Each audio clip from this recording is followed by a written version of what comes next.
Light, जो कि सबसे फास्टेस्ट थिंग है जिसे हम इमेजिन कर सकते हैं।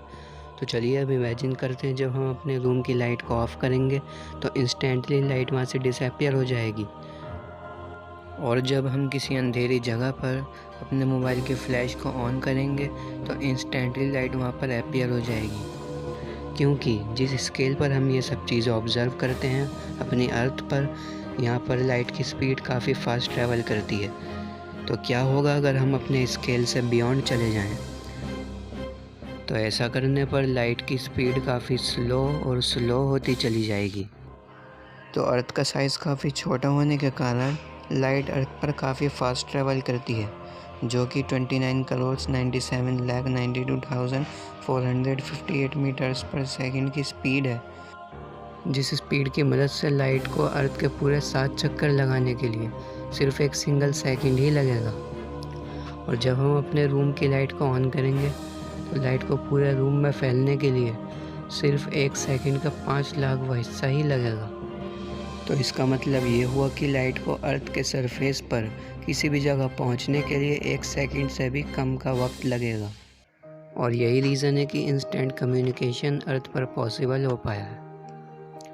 और जैसे जैसे हम ये डिस्टेंस बढ़ाते जाएंगे तो इन कैलकुलेशंस में भी चेंजेस बढ़ते जाएंगे।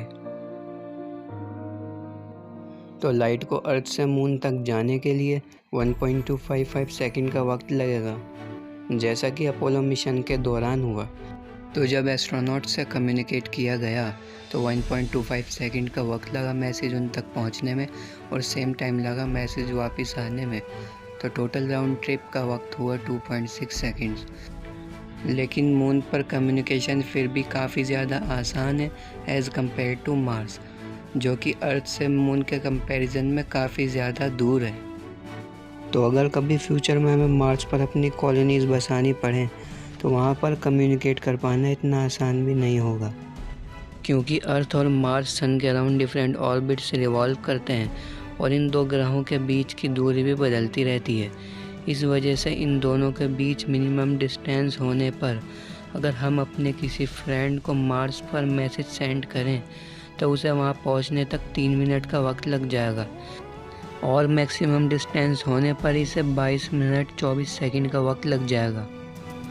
यानी जब तक आपको अपने फ्रेंड का आंसर मिलेगा जब तक 45 मिनट बीत चुके होंगे। और यहाँ तक कि सूरज से पृथ्वी तक भी लाइट को पहुँचने के लिए लगभग 8 मिनट का वक्त लग जाएगा। इसका मतलब है अगर किसी तरह से सूरज गायब हो जाए तो लगभग उसके 8 मिनट के बाद ही हमें पता लग पाएगा कि सूरज गायब हो चुका है।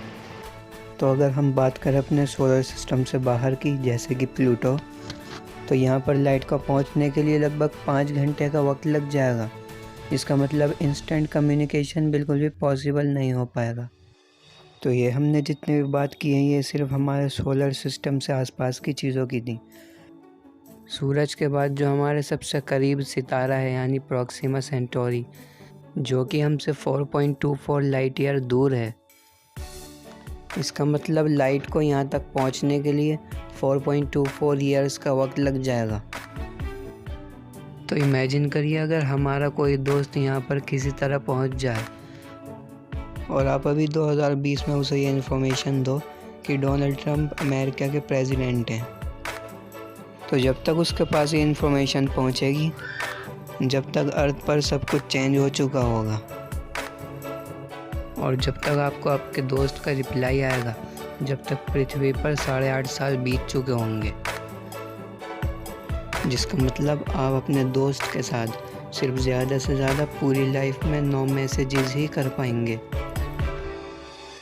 तो अब यहाँ से और जूम आउट करने पर आती है हमारी मिल्की वे गैलेक्सी, जहाँ पर हमारे सन से इसकी बाउंड्री तक का डिस्टेंस 75,000 लाइट ईयर है।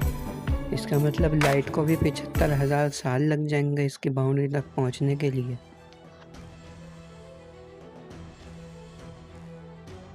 तो यहाँ से और जूम आउट करने पर आता है हमारा पूरा ऑब्जर्वेबल यूनिवर्स। ये वो यूनिवर्स है जो हम आज तक देख और समझ पाए हैं। इसका अर्थ से दोनों तरफ डिस्टेंस 4,650 करोड़ लाइट ईयर है।